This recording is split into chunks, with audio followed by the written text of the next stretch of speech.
Thank you so much and welcome to everyone. Thank you for coming to our impact report and panel discussion on how businesses can be a force for good. So before we get started with the panel discussion, I'm going to take you through our impact report for 2022, which we're really delighted to share with you. So firstly, a welcome from me. So I'm Laura Ruder and I'm the founder of Good Ventures. And before we dive into the detail, I just wanted to tell you a little bit about who we are and what we do. So we're an organic beauty company and our mission is to become regenerative. We want to contribute more to the planet than we take out. This is a really big and ambitious goal and we're still understanding the steps we can take to achieve it. And this year we were helping to gain more understanding of how we might do this by holding a Sustainability Symposium. So we invited other beauty brands to talk about regenerative beauty and net zero in beauty. And following the symposium, it became much clearer to me how important organic and regenerative agriculture is, not just for our own wellness. I used to think organic was all about wellness, but it's actually really important for the health of the soil and the planet. So one of the pillars in our impact used to be called clean chemistry, and we've actually renamed it championing organic and natural now to reflect this shift in understanding. Because we're focusing both on promoting and supporting organic agriculture, but we're also now looking at how we can purchase regeneratively grown ingredients. So that's a big thing we've done this year, but also we made a net zero commitment following the symposium. So I'm going to talk you through a little bit more about that.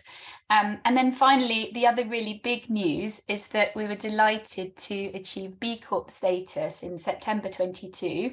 We've now joined the B Beauty Coalition, which is a group of over 60 B Corp beauty businesses, and I'm helping on the steering group of that now. So before I tell you any more about our progress for the year, I'm just going to review what our impact pillars are. So we like to organise the work that we're doing on sustainability into these areas. So we've divided it into 5 areas. And in the centre is our mission. So we want to become regenerative, as I've said. We want to be a force for good and an example of an ethical business. And we want to be transparent in everything we do.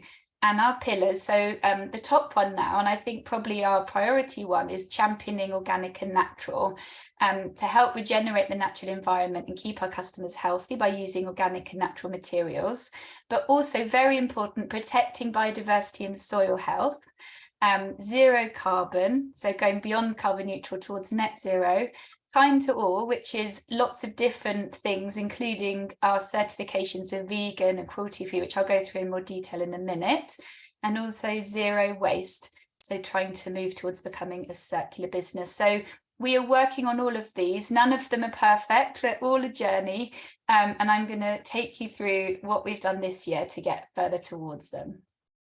The other thing to note is that our impact values do map to the Sustainable Development Goals.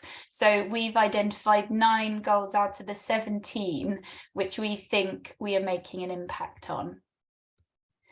And we understand that our impact stretches all the way from when the ingredients are grown, all the way to when packaging is then hopefully recycled at the end of the product's use. So we don't just think about our impact being when the products are made in our own studio. We try as much as we can to look at the whole impact from start to finish and where we can maximize it and minimize any negative impacts that we're having. So starting in the centre then and working my way around all the different pillars. So in the centre, as I said, it's about being ethical and a force for good. And that's really where the B Corporation sits. So we're going to talk about that more in the panel, I'm hoping, with Paul, who's an expert on B Corporation certification, and he helped us get our certification.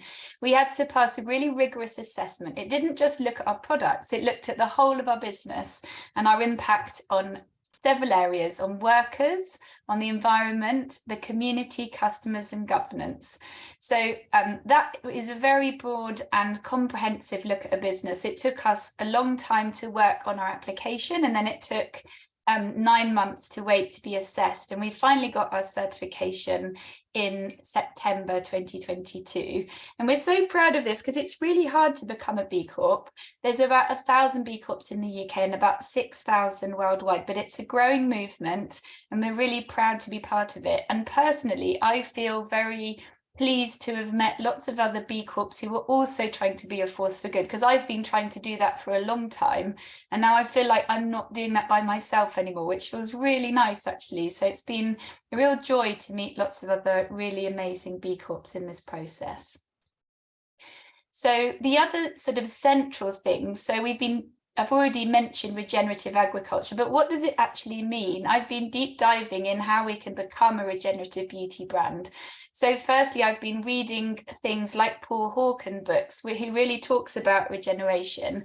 And I think this is a really nice quote. So regeneration means putting life at the center of every action and decision. So how can we make sure that everything we do is helpful for life, whether it's for soil or whether it's for animals, or whether it's for people? And I think that as a beauty brand, what we can do is to really make sure that we use regenerative ingredients when we're trying to source ingredients.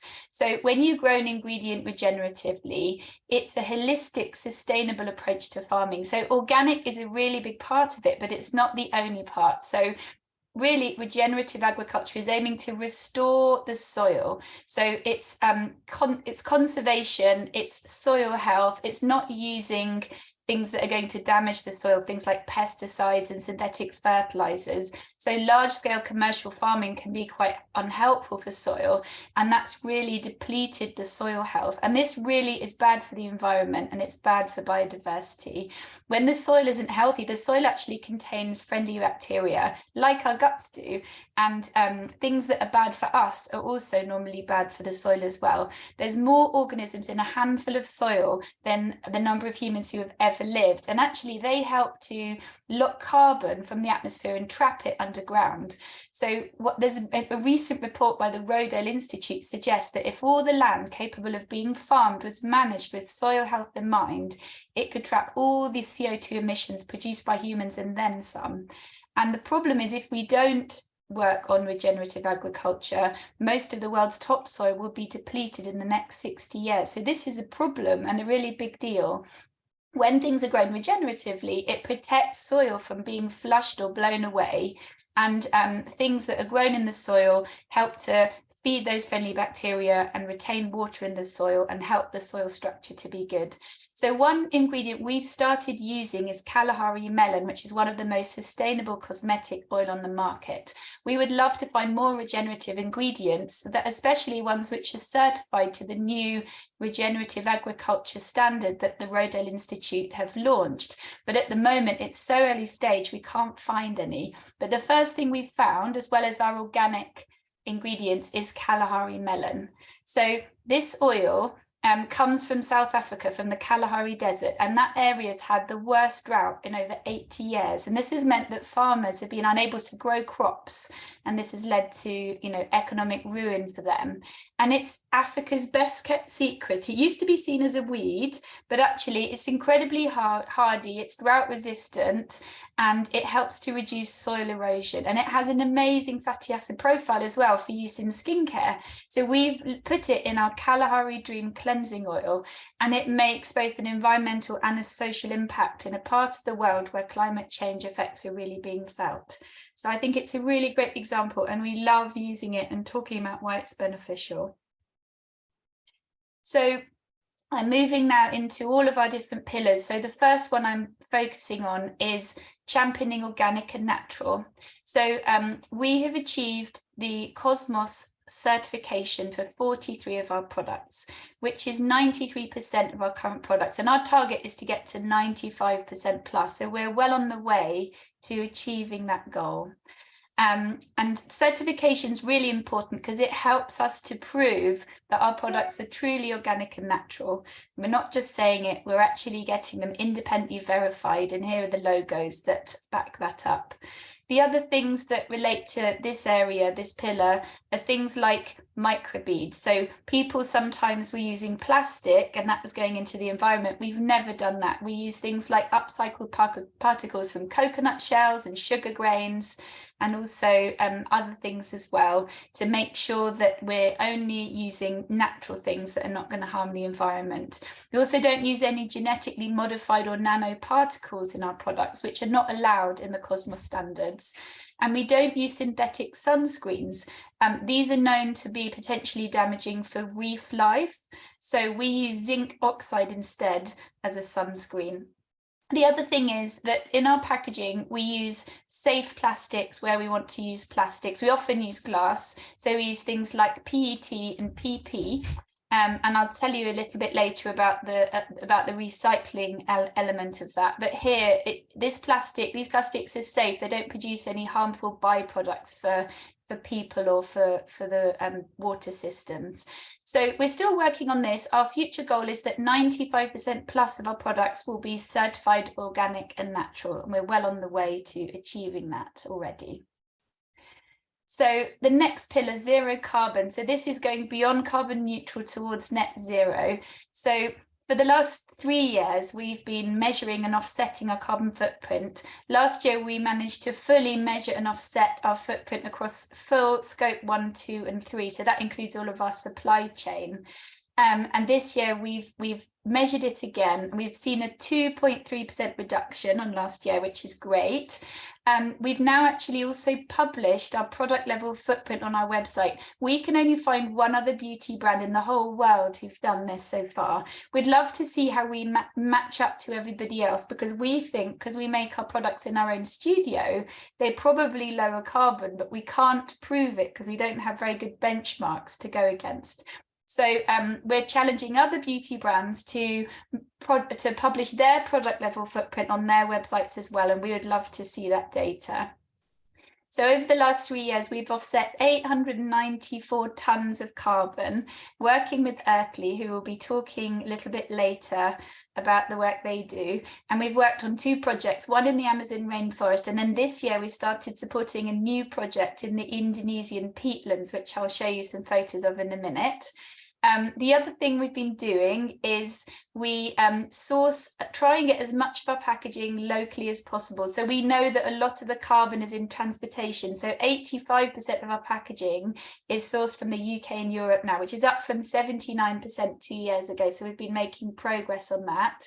We've also moved to grass paper cartons, which are much lower carbon than normal cartons. They are 75% less carbon. And then the other big thing this year is we've committed to net zero. So via a public platform, the SME Climate Hub, we've committed to halve our carbon emissions by 2030 and achieve a 90% reduction by 2050. So that is a really big project which we're working on, and we're looking at how we can do that. One of the things we're already doing, which is sort of already in our baseline, is that our certified organic ingredients are helpful for the environment. As I was saying before, they lock more carbon into the soil because they're regenerative. It's a 3.5 tons of extra carbon per hectare because they're organic. I don't think we've even really captured that when we've done our footprint, but that is the case. So our future goal here is to try and look at how we can source more packaging and also ingredients locally without air freight. So when we did our footprint, we realized that was one of the really big drivers of the ingredient part of the footprint. And we're also looking at innovative product formats, so things like solids and concentrates, to reduce the emissions produced by moving water around. One of these is coming in 2023, quite soon, so watch out for that. So we've got an innovative, sustainable product coming quite soon down the line. So we also did a bit of work this year looking at different impact of different packaging. So we released a hand cream this year, which is in a tube made of green polyethylene. So it's actually made from a waste material. I'll be talking about it in our waste pillar, but it's also lower carbon because it actually locks some carbon into the soil when it's grown. And so we compared it to some of our existing packaging. We worked on this life cycle analysis with a university to do this work. And it shows that if we could move more of our products into packaging like this, it would reduce the carbon footprint. So it's basically nearly 50% smaller carbon footprint per kilo than polyethylene plastic and then and polypropylene plastic. And the thing is, it's also lighter as well. So you can see how much lower it is for this tube versus some of the other packaging that we use. So we won't be able to do it for everything, but we're looking at what else we can move into this tube going forward. And here's a bit of a breakdown. So our 287 tons, you can see that actually the actual ingredients, the products, is a big proportion of the carbon, and then the packaging is smaller, and then the business is there as the sort of the third piece. And of the business, a lot of it's commuting actually from our team moving around. And that's because we already use renewable energy in our eco studio. So this is the product level footprint that we've started publishing. So if you go to any of the product pages on the website, you can see this level of detail for the different products we have. And then also some examples of what other things are similar so that you know what that actually means in real life. And here are some lovely photos, and I know that Oliver will talk more when he's going to speak about this project. This is the new project that we're supporting in Indonesia, and the reason that we chose it is because it's an endangered forest, which is endangered because it might be turned into palm oil estates. And of course, palm oil is an ingredient that's used a lot in beauty, so it felt very appropriate for us.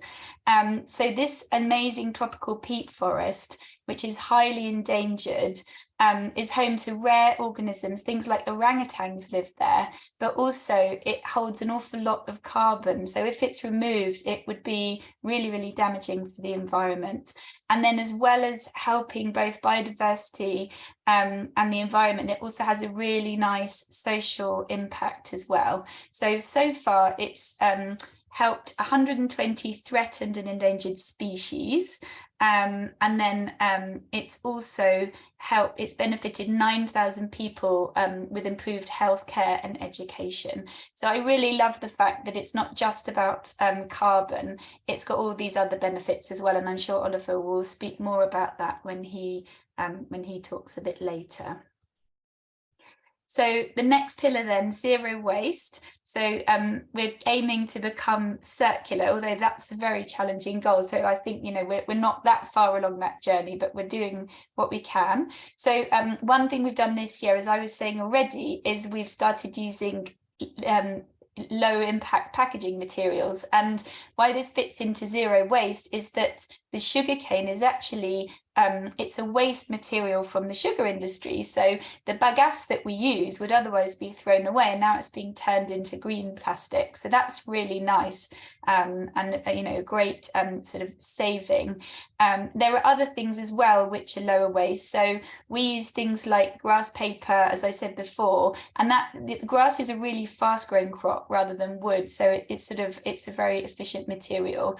And we're plastic neutral. So we offset all of our plastic consumption by funding a project in India that recycles difficult to recycle film plastic.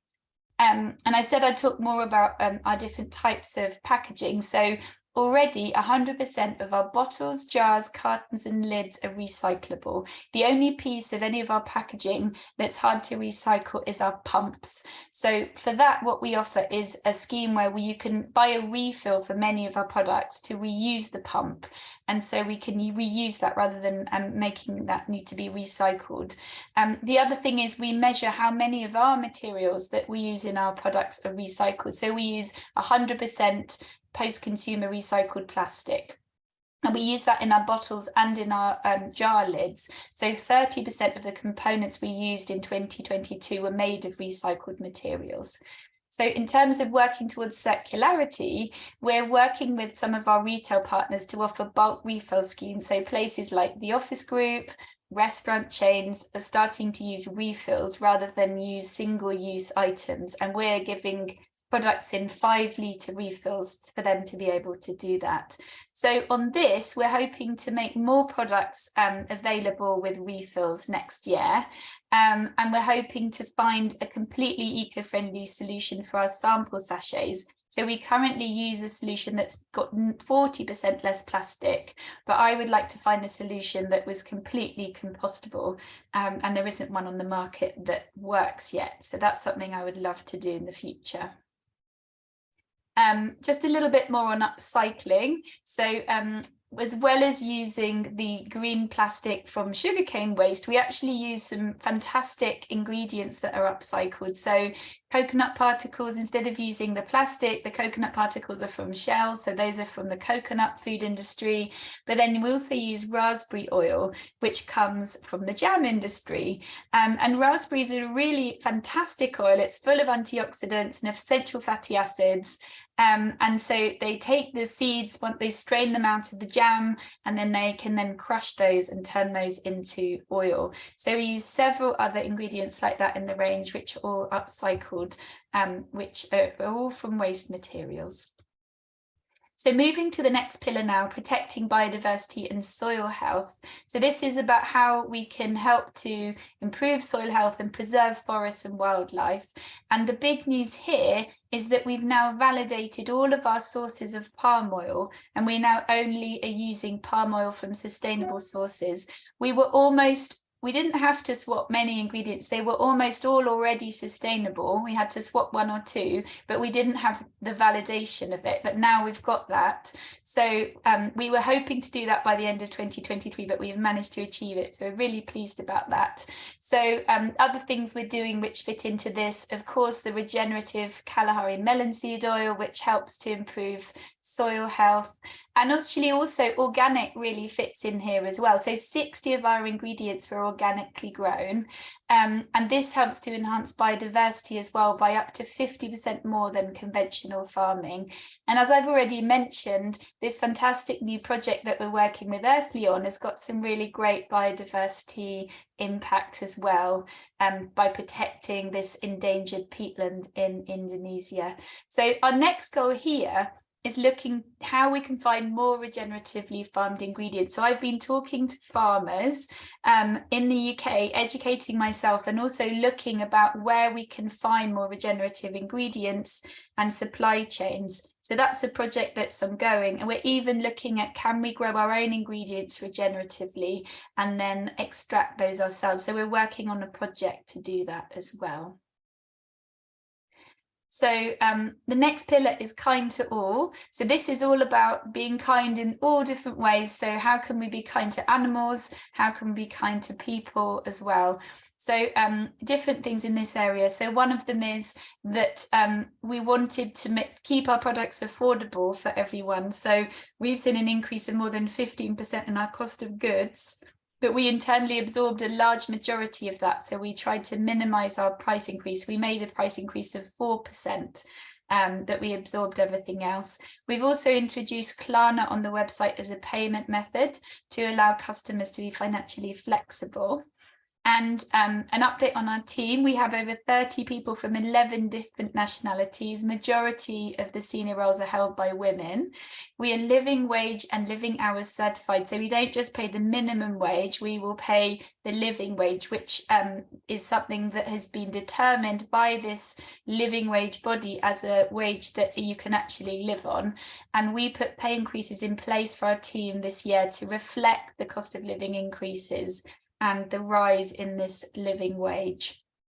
So, and then on the cruelty-free and vegan side, we got the Leaping Bunny certification last year, and we had partial vegan certification, but now we've certified all of our products with the Vegan Society.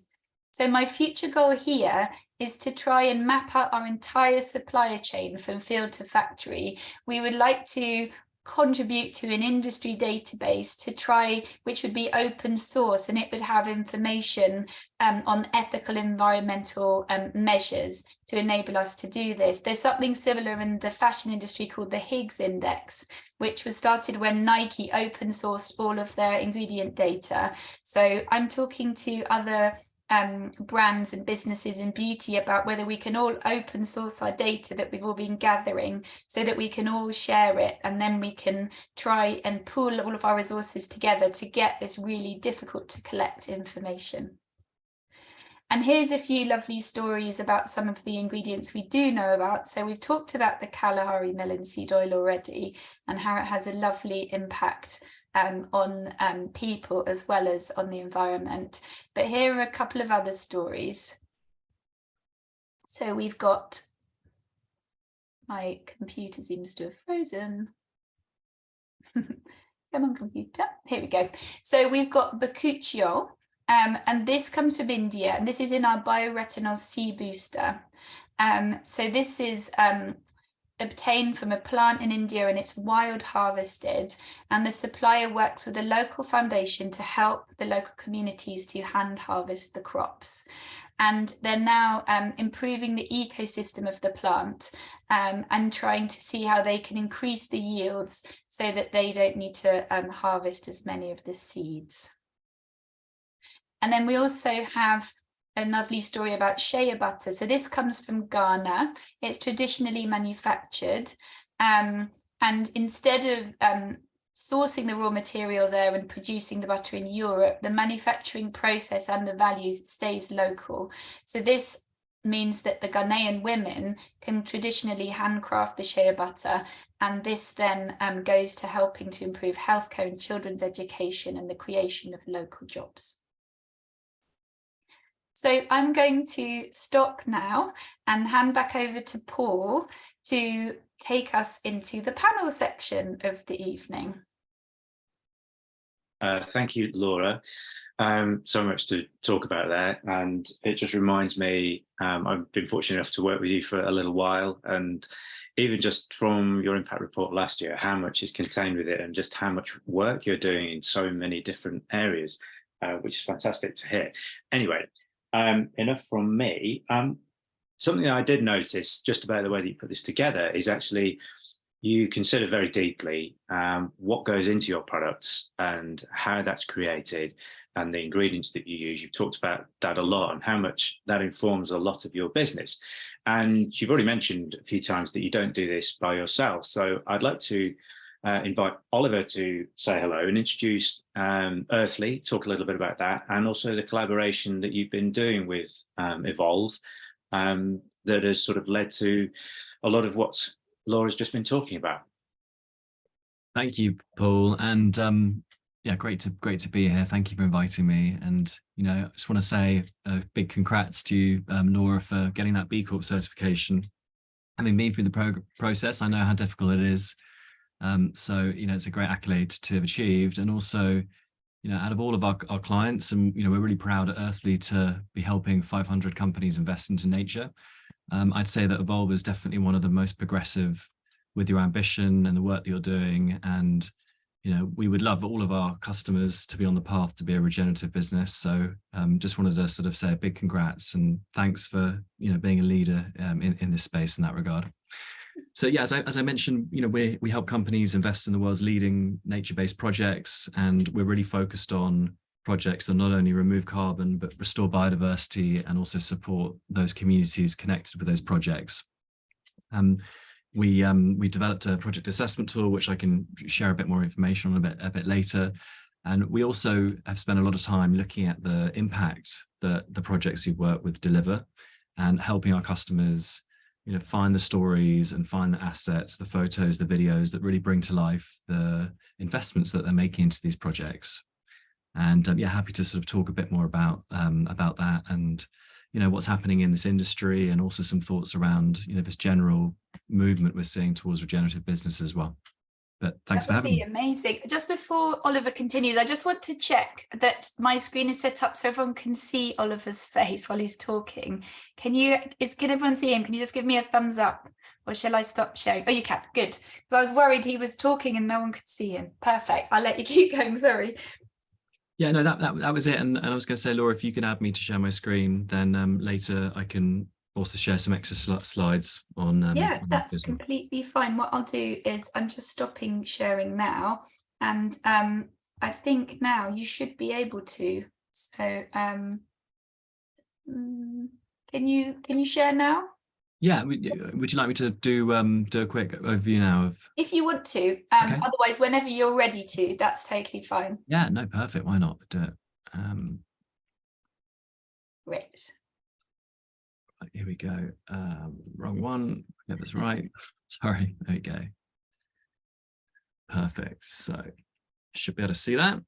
Yeah, that's coming. Great. So just wanted to really quickly touch on the brilliant project that you supported last time in the Peruvian Amazon, and one of the world's first VCS projects. It was actually established 17 years ago, protecting 380,000 hectares of rainforest.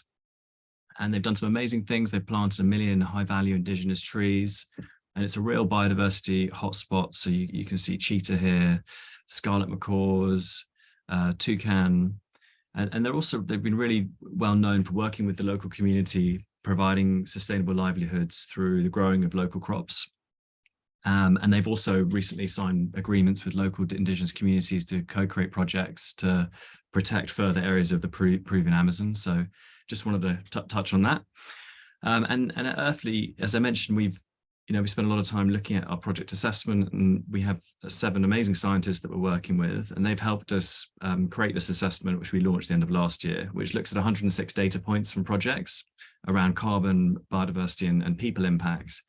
And in essence helps de-risk investments into projects and maximize the impacts that these investments have. And just wanted to touch on Rembaraya that you mentioned, which is your new project you're supporting. And it is a really it's a brilliant organization. They're actually you can see the score here is 8.1, and then the breakdown between carbon, biodiversity, and people.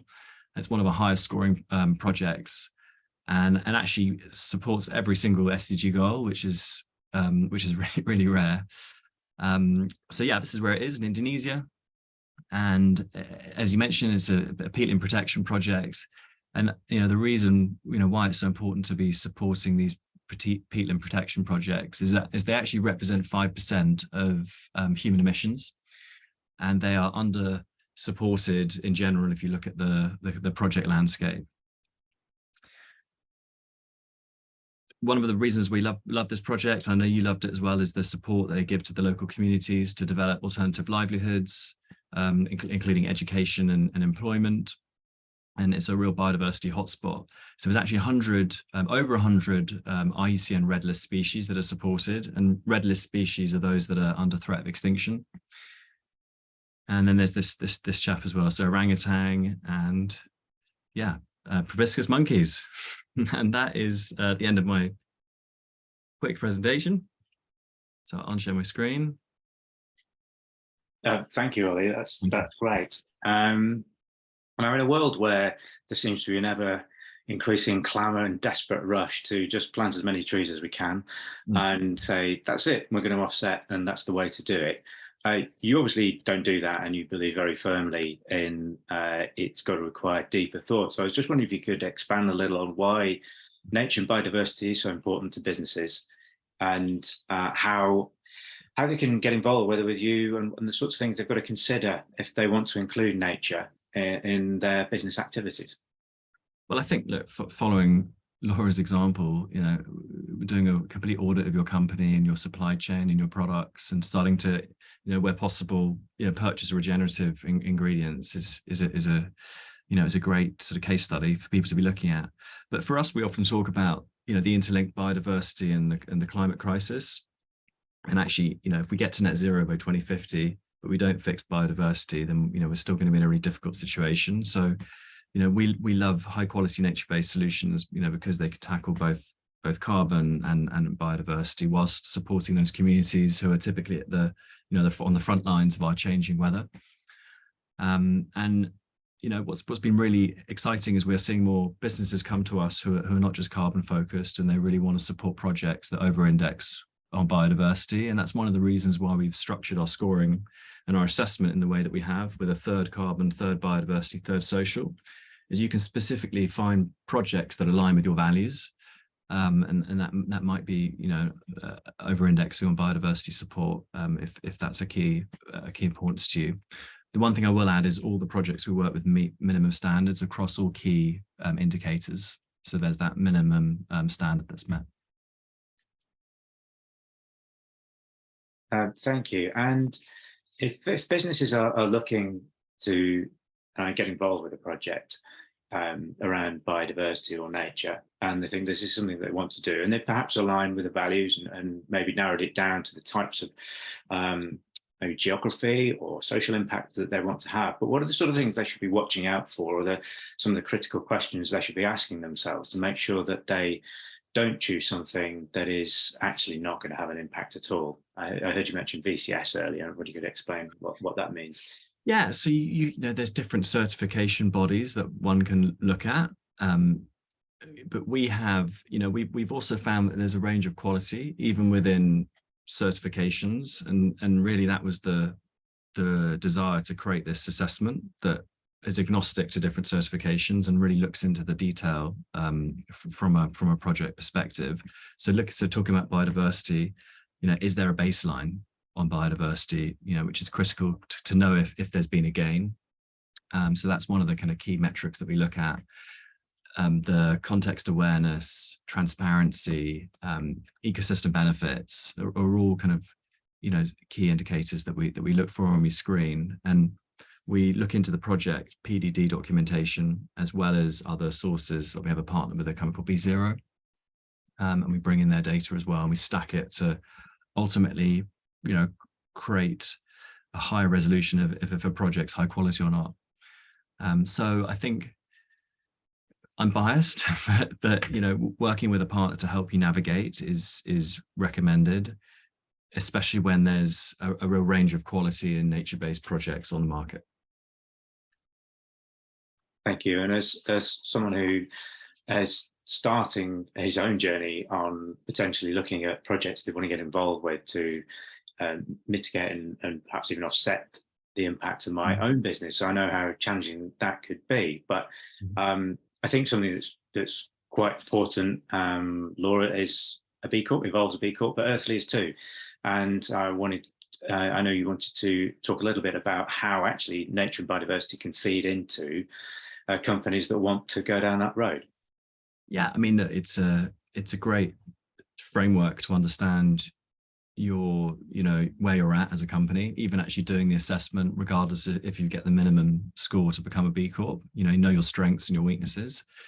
But a big part of the assessment, I think it's around 7.5 points out of 80 is understanding your carbon footprint, and then also, contributing to balance it out. So the whole process of investing into nature can feed into, getting those points that contribute towards becoming a B Corp as well. Yeah, absolutely. And I happen to know that things like resource conservation can be quite an important feature of the B Corp assessment if that's the nature of your business. And if that's something you want to explore, then you can't ignore the impacts on nature. If you're trying to conserve resources, it just goes hand in hand. And there are a couple of explicit questions I happen to know within the assessment about how you use biodiversity, both for yourself as a company and in your supply chains too, which I think is absolutely critical as well. So I think it's something that could be included a little bit more within the B Corp assessment, but the fact it's in there at all is very much a bonus. And it really gets your supply, by asking your supply chain these questions around things like biodiversity, it kind of pushes the messaging and the agenda down through your supply chain, and has that kind of that daisy chain effect of getting others to think about the right things as well, which is what I love. Absolutely. So obviously for a company like Evolve, who sell a number of different products which have a lot of inputs, you've been very, very transparent, Laura, about where those come from. And I think probably part of the reason that you've done that, making something, is actually that your customers are asking about that a little bit more and more and more, and being a lot more discerning. And if you want to hold yourself up as a truly fantastic company, then you can't get away with doing, or rather with not doing that. And that's something that you trumpet, but you've had to do a lot of hard work to get there. And so I was wondering if I could bring in Gemma at this point to talk about sort of storytelling and how you communicate that brand story so that they can do so in a really authentic way and avoid greenwashing. Hey everyone, really happy to be here. So thanks for having me. I'm Gemma, founder of Stories Behind Things. And yes, as you say, Paul, we're a storytelling platform. We believe in the power of storytelling from a brand perspective, but also from the consumer side of things. So a lot of the work we do is about creating content for a generation that really wants to live more in line with their values every day. We create content to inspire, educate, and entertain are our sort of three pillars for the content that we produce.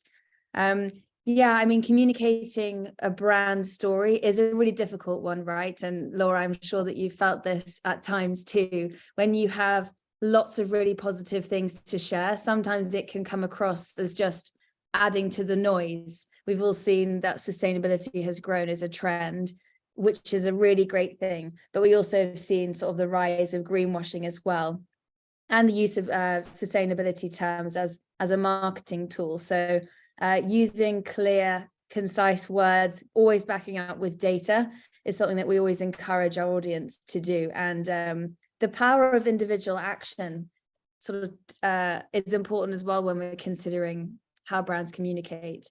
You know, we always encourage our audience to ask questions. You know, if you're questioning a brand that you're not sure is sort of in line with your values, or if you're just curious about a material that they're using, we always encourage to use whatever vehicle you're most comfortable with to actually ask the brand directly, whether that be a tweet or a private email or a DM on Instagram. Because, you know, if you're one person asking the question, that may seem very insignificant, but if hundreds of people acted on the same curiosity, the chances are that will come up in the brand's Monday morning meeting about, you know, feedback that they're having, especially if it's about their product. So those are a couple of things that we always let our audience know. And how have you faced up to this challenge, Laura, in making sure that you tell your story in a sort of a transparent way as possible? And have you got any sort of challenges that you've had to overcome along the way? Yes, I think we're learning all the time from our customers, and it's always amazing when they ask questions and then it makes us think about things from their perspective. So even when we don't have anything to hide and we can just share more information about the good things that we're doing, we still learn. So for example, customers were concerned when we launched one of our polishes, which had quartz crystals in it.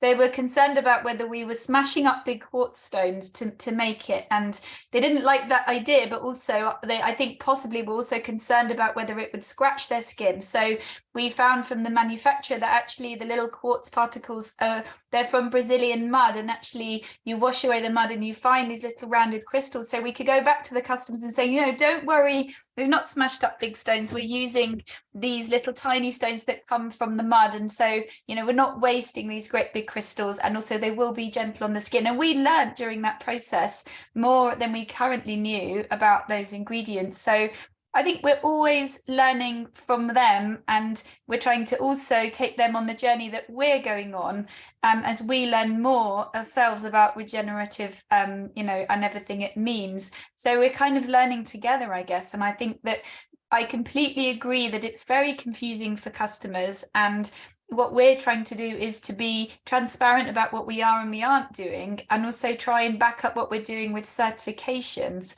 so that we can actually really put our money where our mouth is.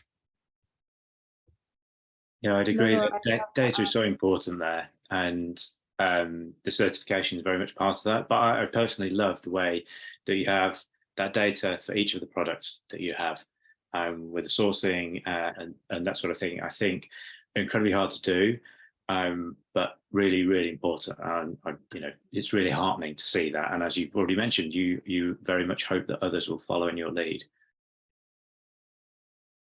I just wanted to add in there, after what you both said about, it's made me think, Laura, about the idea of progress over perfection, and how you say you're communicating to your customers about what you are doing and also what you aren't, or what you're working towards. And I think that is an absolute key to communicating as a brand to your audience.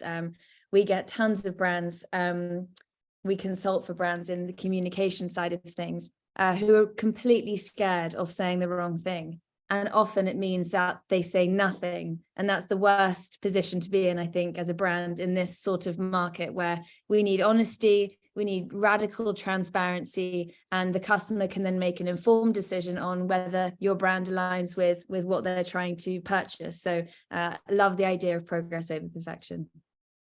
Yeah, that brings to mind for me the idea of green hushing, where a company is doing something that is really good, but actually not talking about it.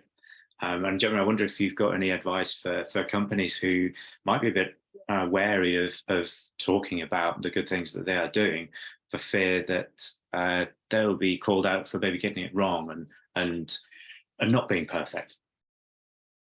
Yeah, definitely. I think live conversations like this are fantastic because it brings an element of humanity to the brand.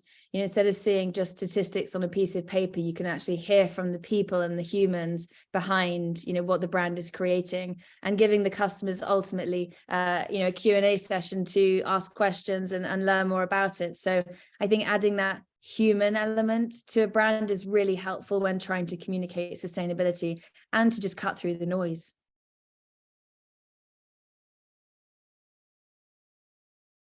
Thank you. Of course, Evolve sells products, and you know they are consumable. And even though the brand does an incredible amount of work to get to zero waste and reduce less, it is consuming something. And I wonder what the panel, in fact, all three of you, think about, you know, the potential for actually just buying less. And the sort of the nuances and the challenges around being business owners, which naturally you perhaps want your customers to buy more, but recognizing at the same time that buying more and using more is harming the planet. I want to invite all three of you to give us your opinion about that.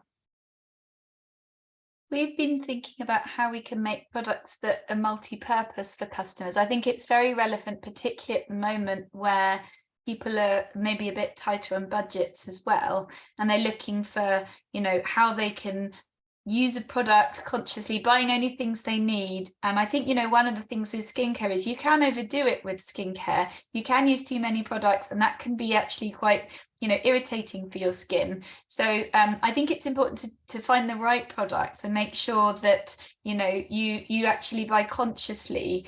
And that's what I'd like to encourage people to do. So, you know, enjoy the products that you're using, make sure that you only buy the ones you need, but actually then don't leave them in your bathroom just to go to waste. Actually use them and enjoy them. And if we can create more multi-purpose products for people, then they may be able to, you know, use the same product for lots of things. And I think that's a more efficient way to do it.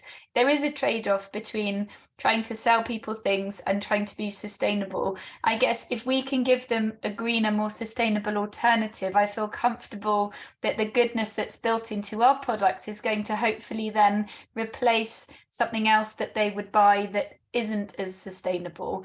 And we know that they're probably going to buy products anyway, but there is still a balance always of trying to stop them, or trying to stop ourselves encouraging them to buy things they don't need. So I think that's always a bit of a tension, but that's the way we think about it.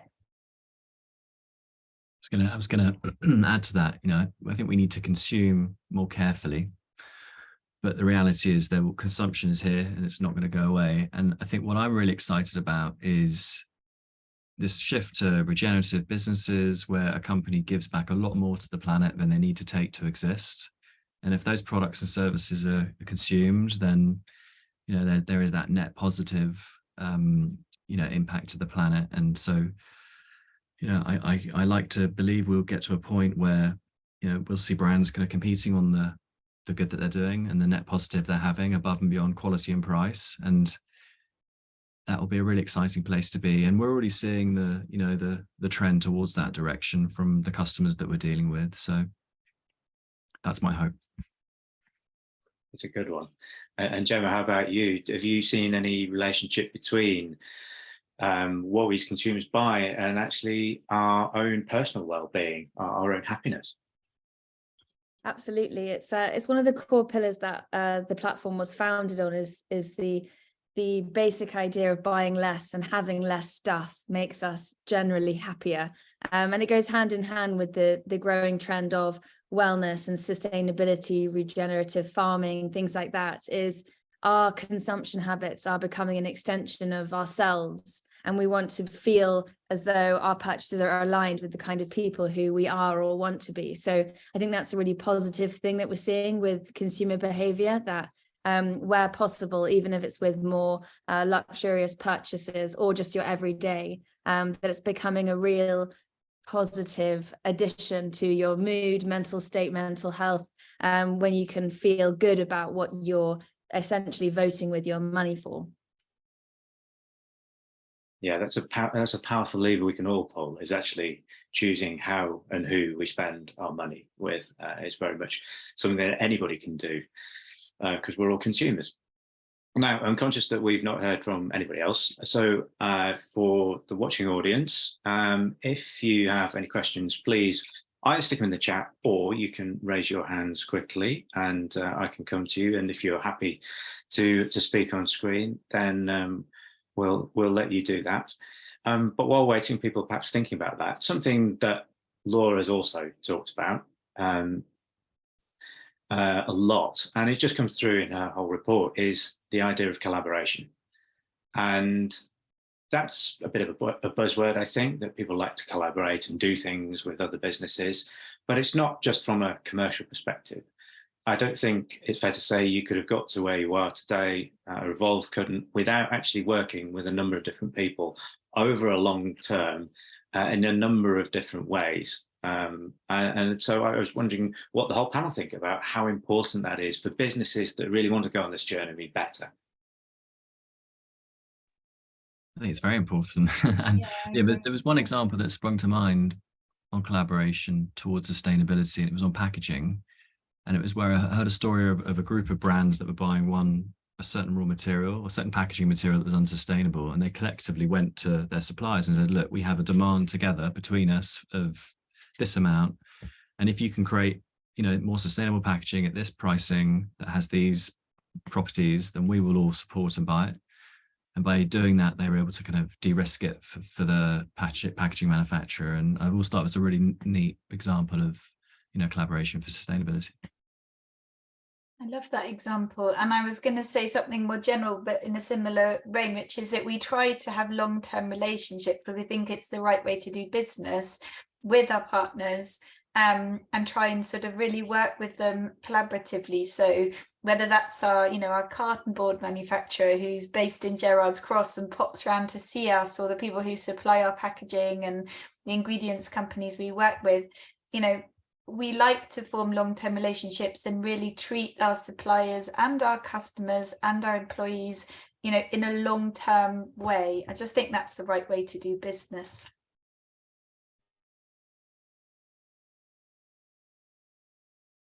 I didn't have a specific idea that comes to mind, but absolutely agree with what you both have said about collaboration being key. I think as sustainability has grown, especially in the fashion industry, actually, we've seen some really interesting examples of open sourcing for new materials. Particularly one comes to mind, using mushrooms to make leather, from a company called Milo, a really amazing example of a new innovation that global brands have taken on board.